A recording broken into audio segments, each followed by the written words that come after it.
Hello Bitsbrew, this is Craig from bitsbox.co.uk here, and in this video I'm going to be painting some of the Tau Vespids Stingwings from the Kill Team set. I'm going to go for the more traditional colour scheme with the blue and then the tanned colour for the armour and guns. But I'm going to be adding just a little slight twist on it. I'm going to go for a bit more turquoisey rather than the blue, so you'll see that in this video. So yeah, let's just go straight in and hit the desk.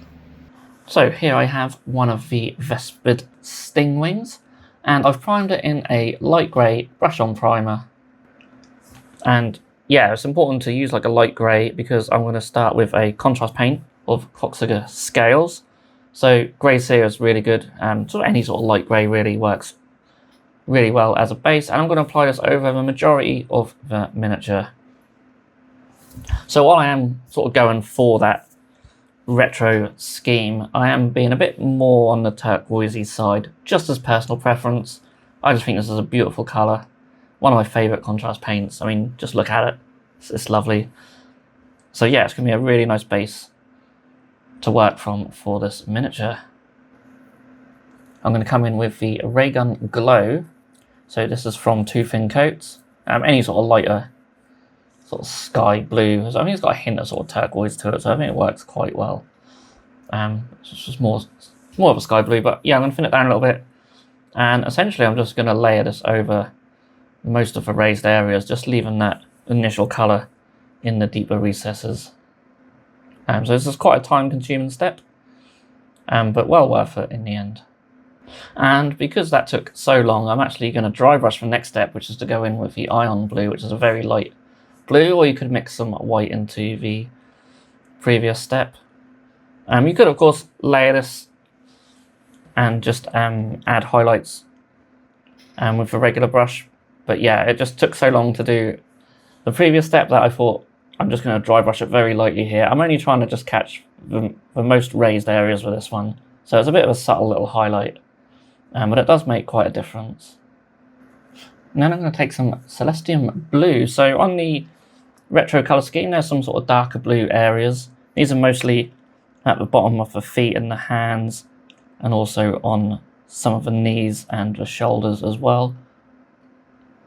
And I'm just applying it straight out of the pot here. You could thin it down a little bit if you so wish. But yeah, using a contrast paint here or a thin down acrylic works really well.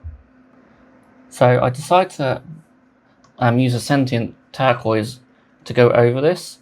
It just looked a little bit too blue for my liking, but I kept it in the video because actually putting this over the blue made it look a little bit darker than going straight over the previous layer, and that sort of worked quite well. So yeah, that blue ended up being a good little base for this step. Again, it's because I'm leaning more into that turquoise rather than the blue. Otherwise that previous layer would have been fine just as it is. So next up, I'm going to be adding some little dots,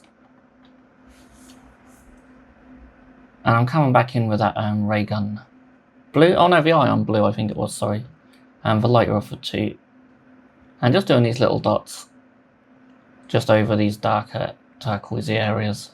Again, if you sort of use the original scheme as a reference, you can sort of see what I'm trying to go for here. So next I'm taking some XV88, and yeah, we're going with the old school Tau colour scheme. So yeah, when they were first released, a lot of the box art was all in this deserty sort of sandy colour, which I really like. It's interesting that they've gone sort of with white now for the main sort of box art scheme, because it's a difficult colour to paint. And Tau Light Ochre now, this is just to layer up over that. So again, I'm just leaving the previous colour in the recesses and going over with this. Now I'm using the air paint because I cannot find my normal Citadel paint, so I will need to do a couple of coats of this. And I find I can't really overbrush it very well. If you use a regular acrylic, you can sort of overbrush it quite easily, and then you can keep the previous colour in the gaps a lot better.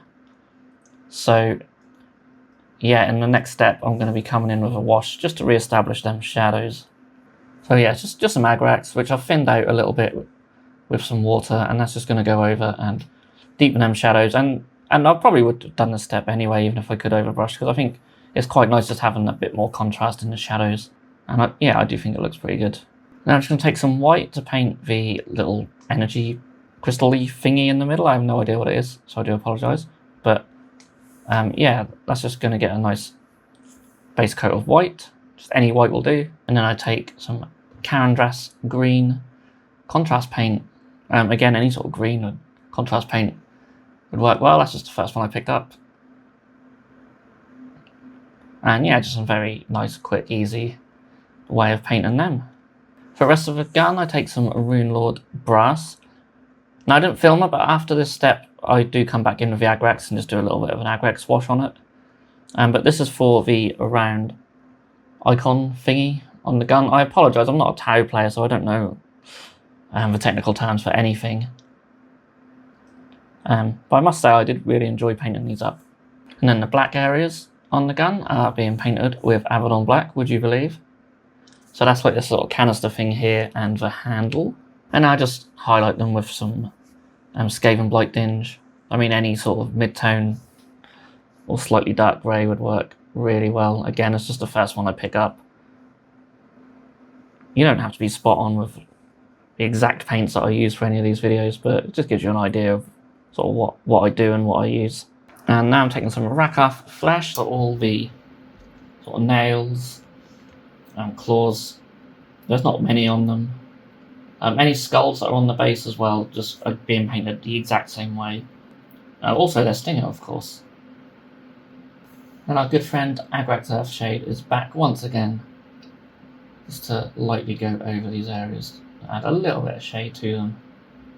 And then I take some Screaming Skull, thin down a little bit, just to add a highlight to all of these. I'm just running a line down the tops of the claws. And also then painting the teeth as well. So just be very careful when you paint them, as they are very small details.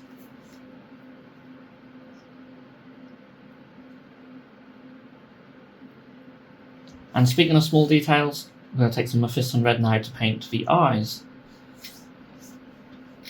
And normally with eyes I would do a further highlight on top of them, but these are just so tiny that I literally just painted them just straight up with Mephiston Red. Again, this is just a quick and easy, straight on the tabletop scheme. But once they're painted, all you got to do is the base, and then they are done. And here we have the finished squad, or at least half of them, because I can't fit them all on the turntable with their wings. So here are the first 5, and then we'll have a look at the other ones in a minute. But yeah, I'm really happy with how they turned out. And I'm glad I went more with the sort of turquoisey than the traditional blue, as it just looks really nice. And yeah, whenever I think of Vespids, I always think of this sort of colour scheme. And yeah, when I first saw the orange, that was quite surprising. They do look good in orange, and I'm sure they could look good in any colour, really. And yeah, they were nice and easy to paint, and quite enjoyable as well. I just went for a simple little city base on these. So yeah, hopefully this video has been useful for anyone who wants to sort of replicate this scheme. If you have enjoyed the video, then please do feel free to give it a like, and you can subscribe to our channel if you haven't done so already. I've got lots of ideas for future videos planned, which I hope you will all enjoy. So all that's left to say is thank you so much for watching, and I'll see you all again in the next video.